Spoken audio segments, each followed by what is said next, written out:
I've referred to this as the greatest geopolitical miscalculation ever to come out of Washington, D.C. It might be the greatest one ever in the world, second only to Rome and the Huns. They continue to lose. They continue to have their plans be completely thwarted and outed and have no effect. They do not understand the geopolitical situation on the ground in Venezuela. They've never run into a population like this before. That's why I've said this isn't going to be Iraq. This isn't going to be Syria. They have absolutely no chance in a military intervention down there. Zero chance. And even many generals and experts have come out and said this, high-ranking generals. We could not sustain it down there. It would be a bloody, terrible, decades-long affair, and we would probably still not, quote-unquote, win by our definition of win. We could destroy a lot of infrastructure and destroy a lot of military hardware, but as far as winning in the sense that we could put in a government that could rule, never happen. But I have some very specific information for you today that will explain more clearly what happened yesterday and how it all came about. And it also explains why we were seeing all of this arrogance out of Marco Rubio and Bolton and Pompeo and Elliott Abrams, how they were so all cocksure that they had somebody on the inside that was going to make Maduro get on a plane. They thought they did, because they hatched this sneaky little plan that started last October. Let me find the, here we go. One more time. There we go. All right. Last October, there was in Venezuela a situation where the presidential caravan of Nicolas Maduro was intercepted by 4 armed members of SEBIN that were traitors. Now, this wasn't widely reported, but they had designs on killing him, and the military intervened and got rid of these guys. That was strike one for this man named Gustavo Gonzalez Lopez. He was the head of SEBIN at the time. Then we had a situation where a man named Fernando Alban was being held at SEBIN prison. He was a member of the opposition.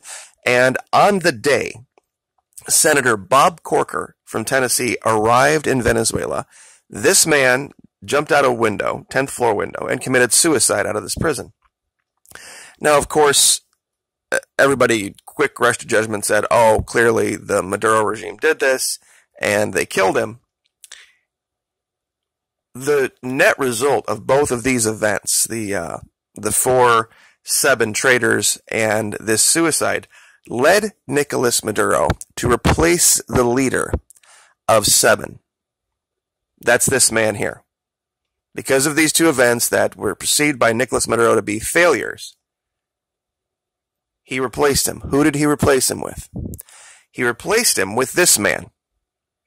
This man is named Manuel Ricardo Christopher Figuera.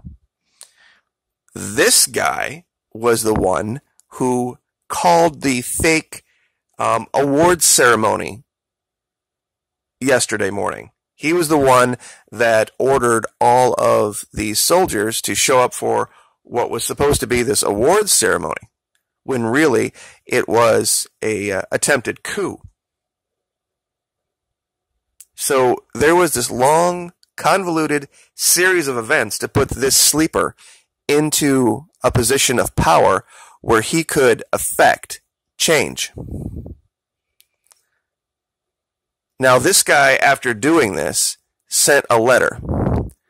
And I'd like to read this letter for you to show you exactly how long this has been in planning and what the state of mind of this guy who tried this garbage yesterday was.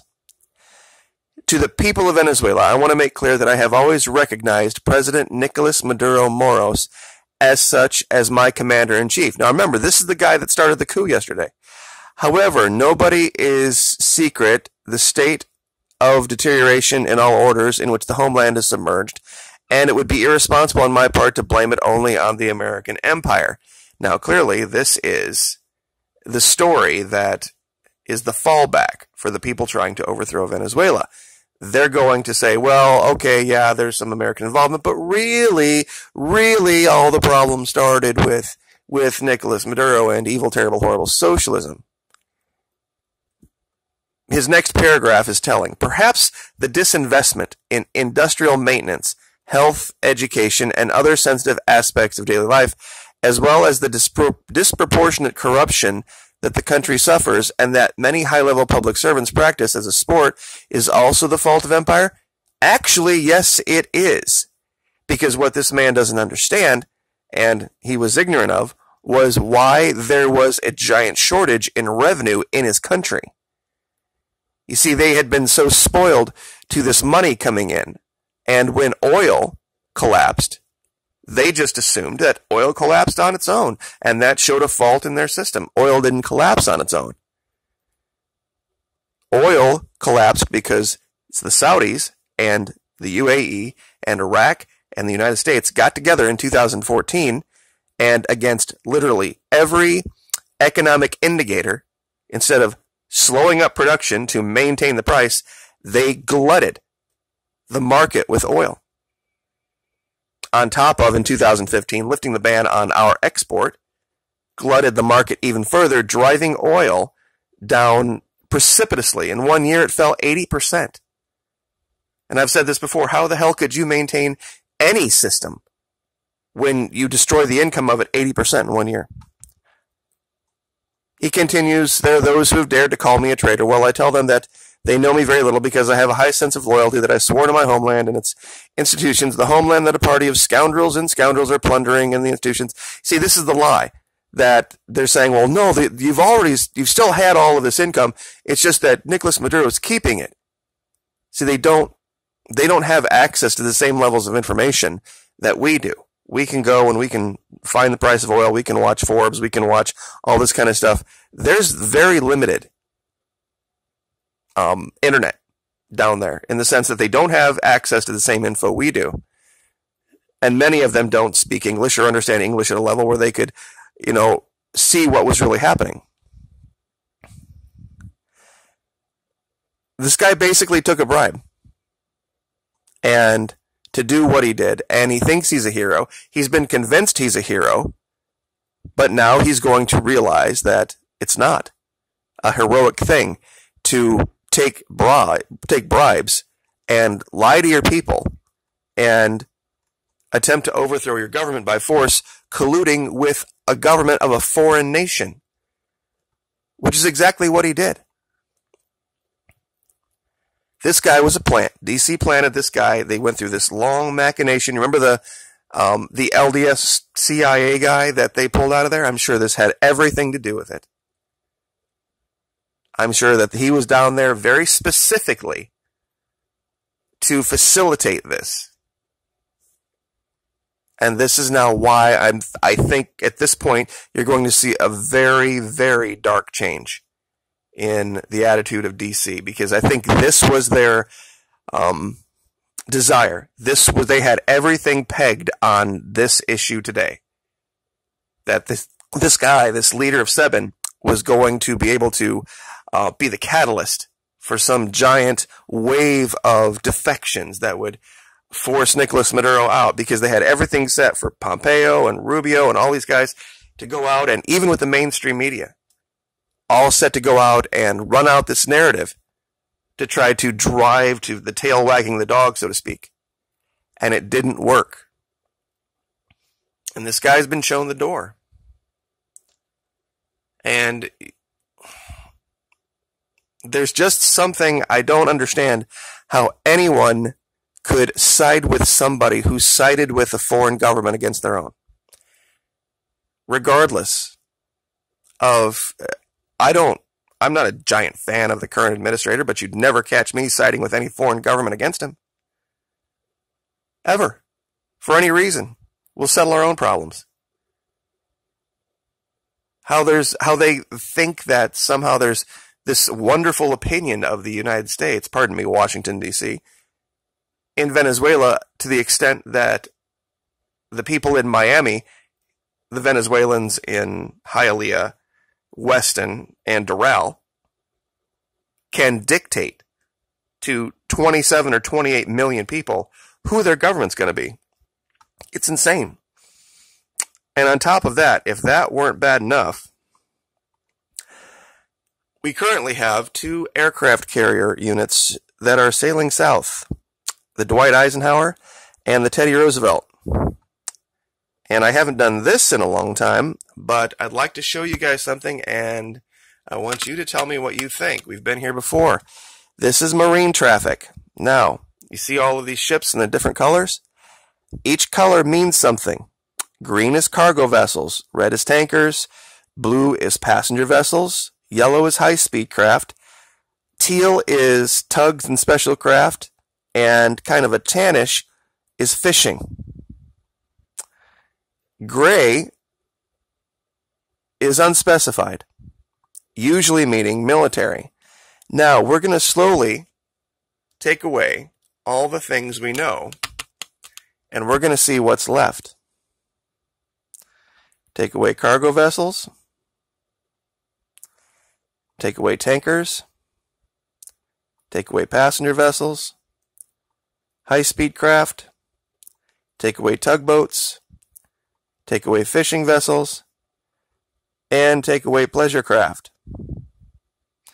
We're also going to take away navigation aids.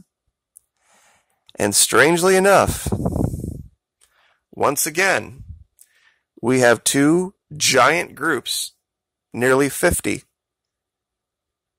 of unspecified ships off the north and northeast coast of Venezuela. Are these U.S. ships?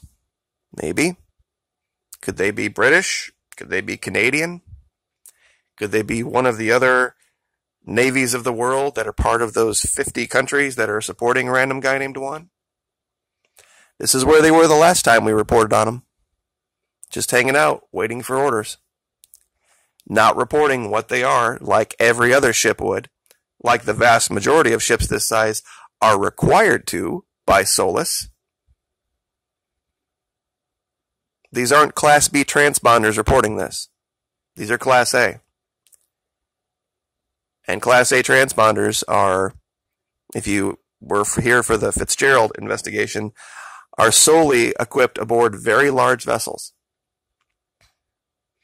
So there are 50 or more very large vessels not transmitting what they are off the northeast coast of Venezuela, while we have 2 aircraft carrier groups that are steaming south.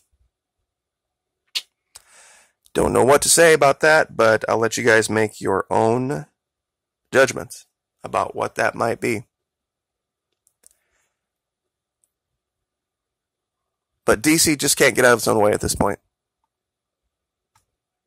They're just completely clueless about... Well, I shouldn't say they're clueless. Maybe that's a bad way to put it. They think that they are better liars than we are able to discern their lies, because they've gotten away with it for so long. And I don't think that they really have the ability to comprehend how transparent they are. That virtually no one believes them anymore when they say anything about anything. And we'll leave it there. Like, share, subscribe.